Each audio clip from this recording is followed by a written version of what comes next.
Hey, everybody. I'm Laura Beth Wanger, and today I want to do a little exploration with you around the idea of our instinctive knowing of what is right for us and what is wrong for us. How can something that seems so deceptively simple be so incredibly elusive? We're going to be doing a little bit of a somatic drawing exercise, so you can skip ahead to that if you know that's what you're here for. But if you like, maybe it would be nice to talk a little bit first about what is it that's missing for us? And why is it more challenging for some of us than others? Why is this cultural moment more challenging to get in touch with our instinctive knowing?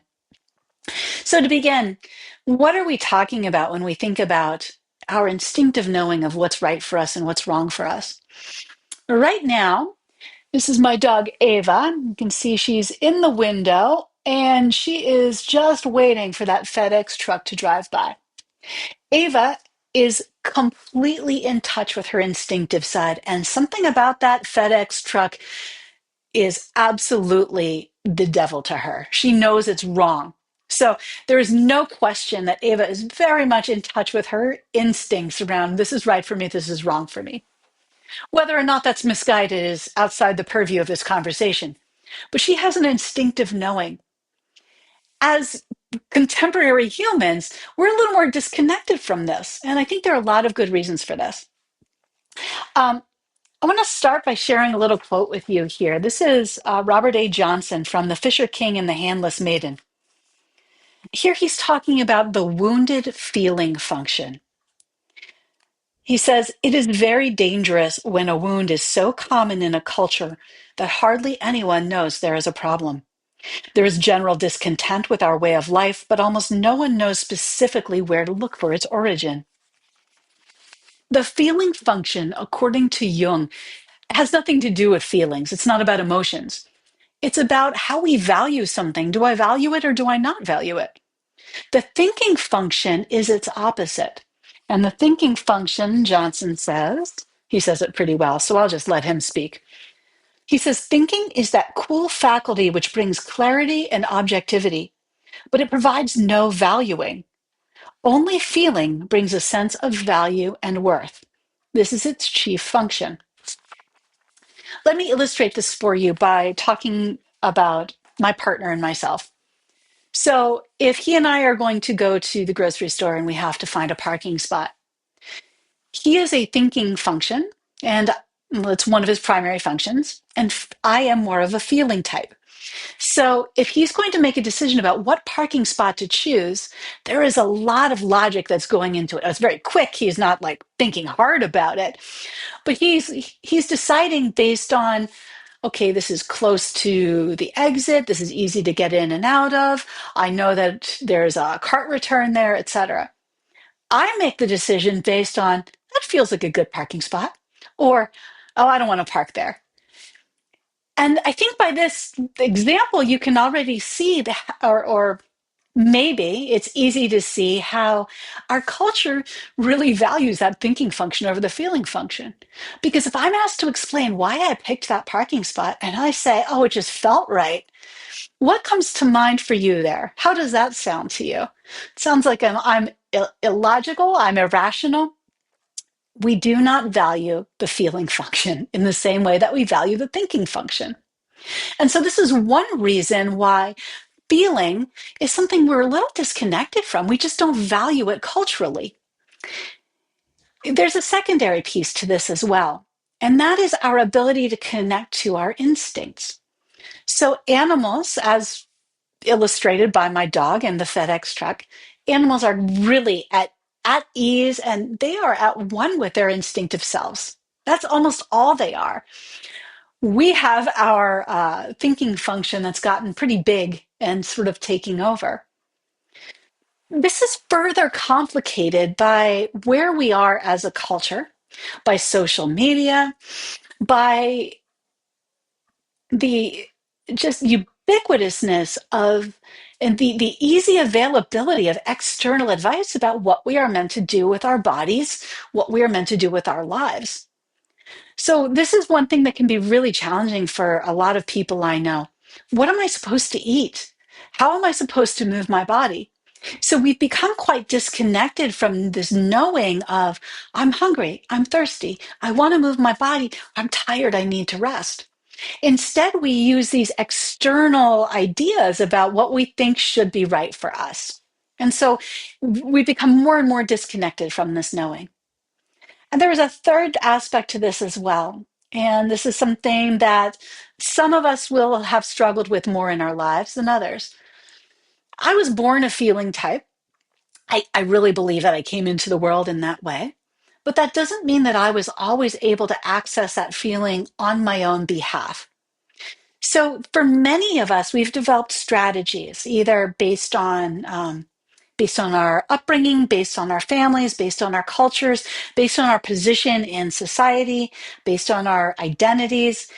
We may have had to set aside our own sense of this is what I need in order to prioritize somebody else's needs. So we've used our feeling function on others' behalf. I think about this when I think about my younger self talking to friends. Where do you want to go for dinner? I don't know. What do you want? I don't know. What do you want? It's this cycle of I'm not willing to say what I need because I'm afraid that if I speak up, you won't value me in the same way. Or maybe even I'm so disconnected from what I want or need for myself that when you ask me, it's almost scary. So whether you're a feeling type or not a feeling type, this disconnection from our own needs has become quite problematic in our lives. And we may go along quite fine. We may be functional for most of our lives in this way because, after all, we've got so much external advice about what to do, don't we? That we can just follow that. But at a certain point, we may find that this leads to symptomology. We may get sick because we're not able to listen to what our body needs. Somebody else's advice for our body may not be right for us, and we've been following that.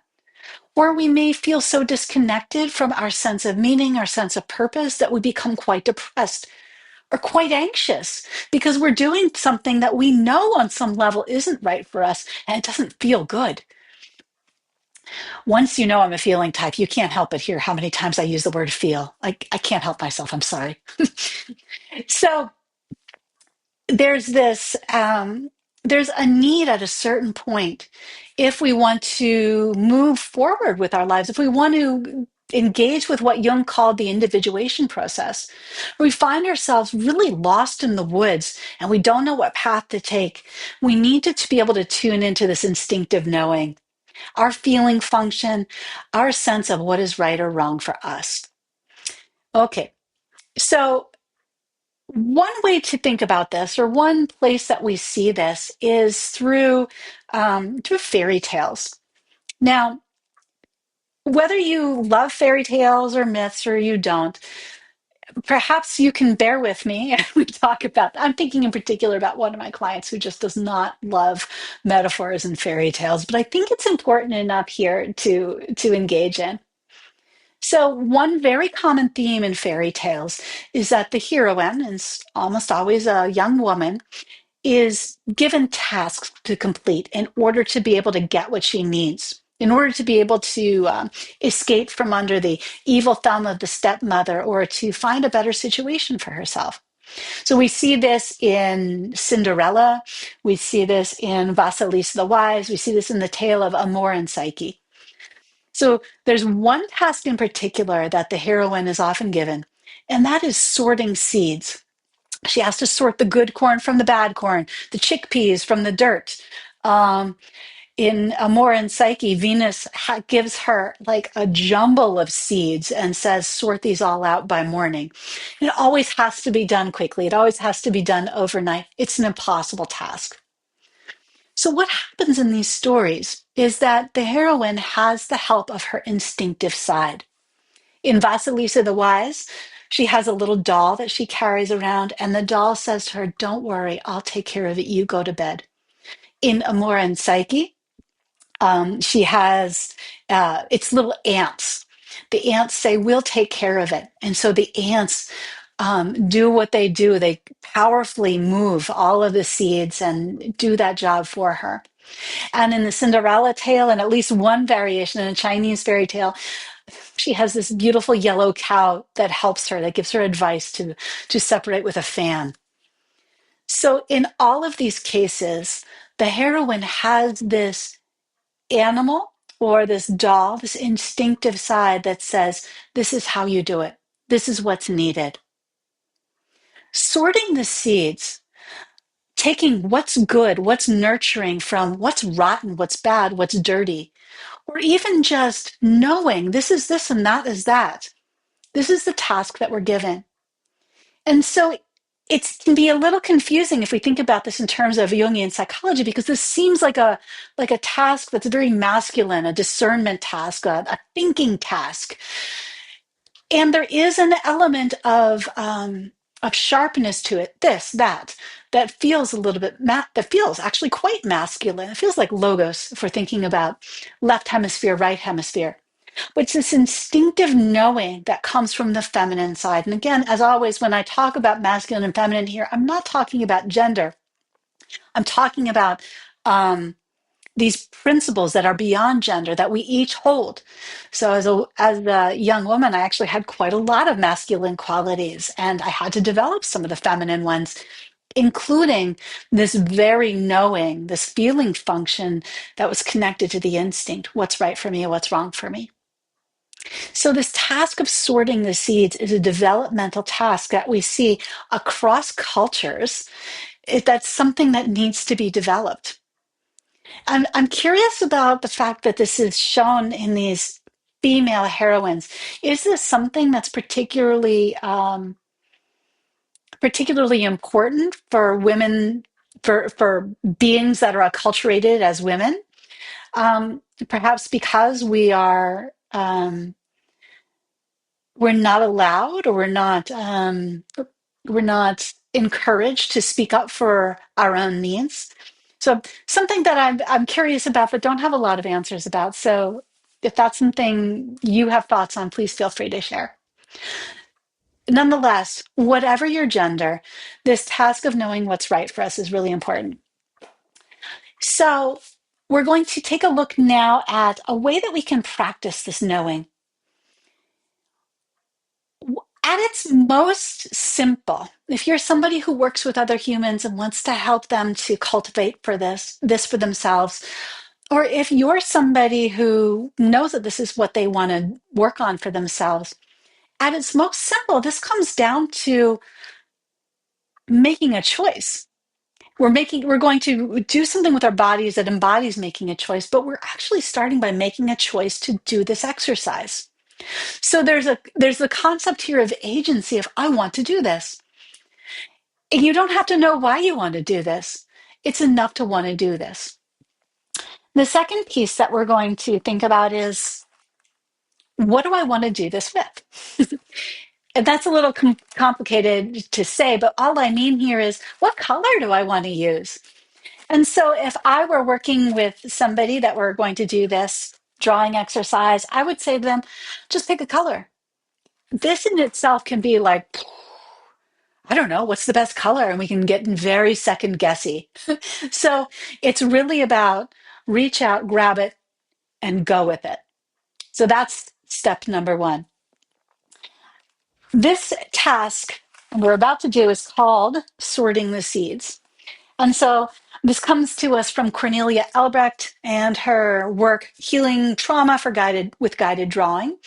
It's a sensory motor art therapy approach. So it's a very somatic technique to help us to get in touch with the action that our body does when our psyche is making a choice or when our psyche is doing something. So it's a bottoms up technique for working. You've actually seen me use this technique before. She uses it as a way to discharge anger. And so I'll link that in the notes here, but it's great for that.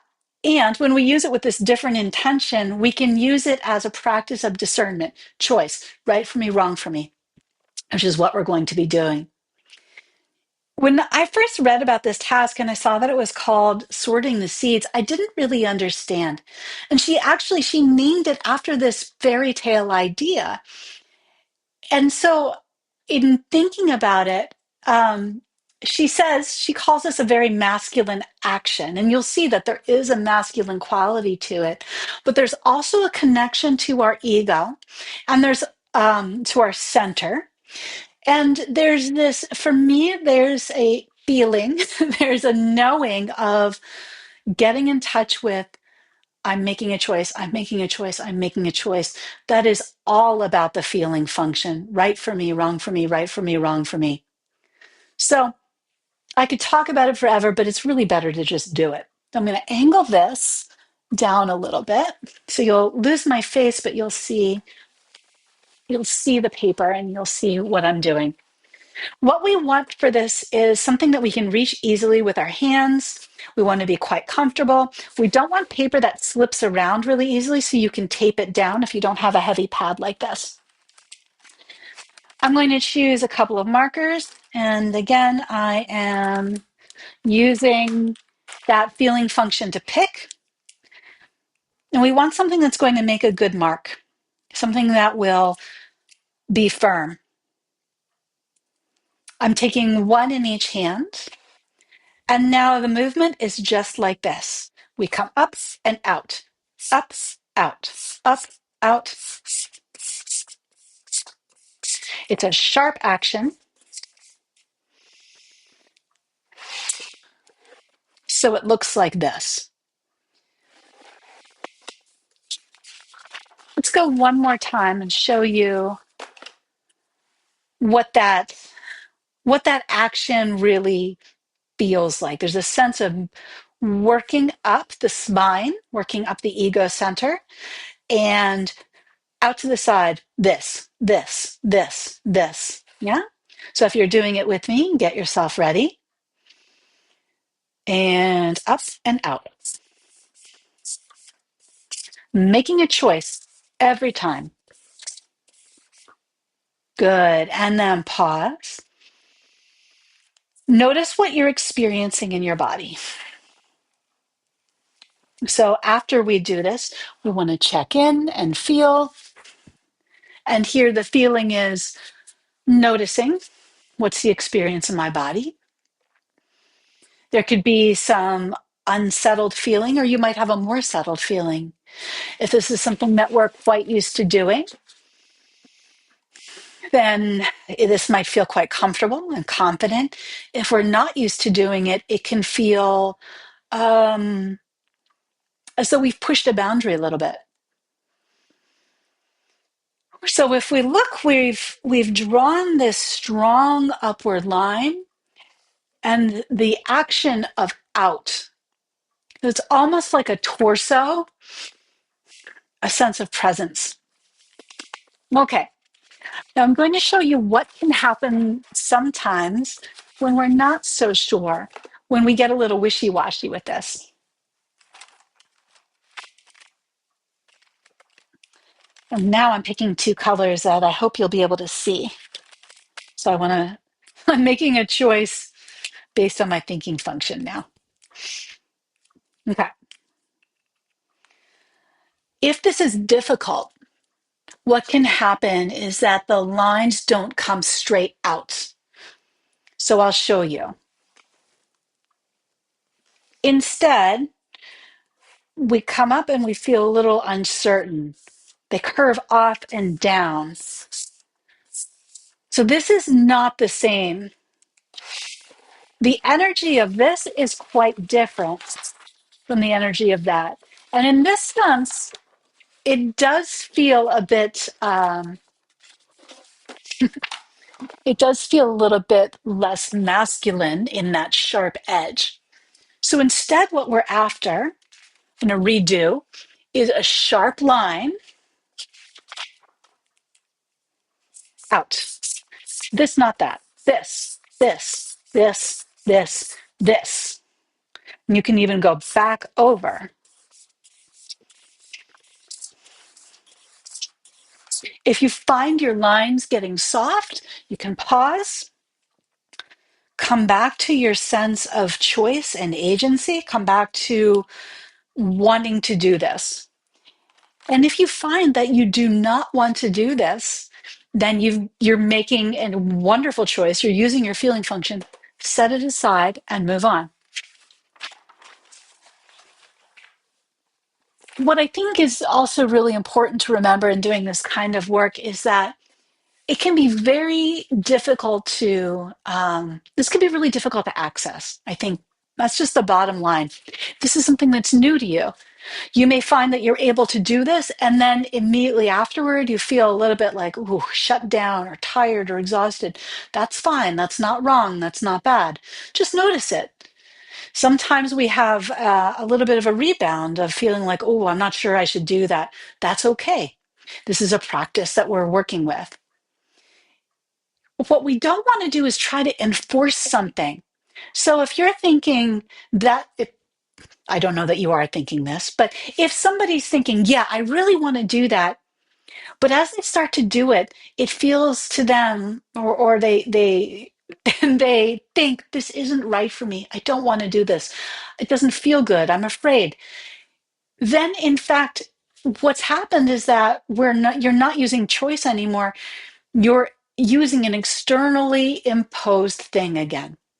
So it's not, at that point, it becomes not making a choice, not doing what's right for you. It's coming from the outside in rather than the inside out. And that's exactly what we don't want to do. So if this isn't right for you, it isn't right for you. And that's not wrong. I hope any of that made sense at all.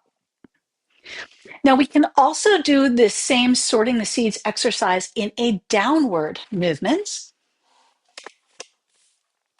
And we'll just take a quick look at that. It's just what it sounds like, but it might feel better to you to move down. And part of what we're exploring here, remember, is do I like it? Do I not like it? Is it right for me? Is it wrong for me? So you can give this a try as well. This will be the last thing that we do, and then we'll close it out. Pause. Feel your strong center. Feel your hips on the floor or on the chair.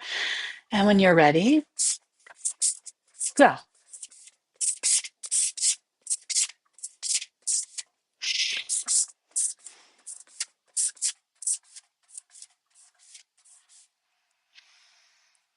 Good. And then pause again and see, what do you notice? Keep in mind, with any technique that we do, it's just exploration. There's no right or wrong way. And if what we're working on is developing an instinctive knowing of right or wrong, yes or no, this way or that way, then you can't mess this up. All we're doing is seeing, how did that feel for me? When we find that shame creeps in, or we start to shame ourselves, or judge ourselves, or feel that we must be doing it wrong, just notice this is also a choice that we're making. Okay, so I think that's it for today. Thank you so much. And I really do look forward to hearing what your experience of sorting the seeds, either as an adult or a child in your own life, or through this embodied exercise.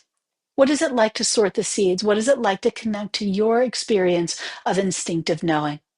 I look forward to hearing from you soon. And until next time, take good care.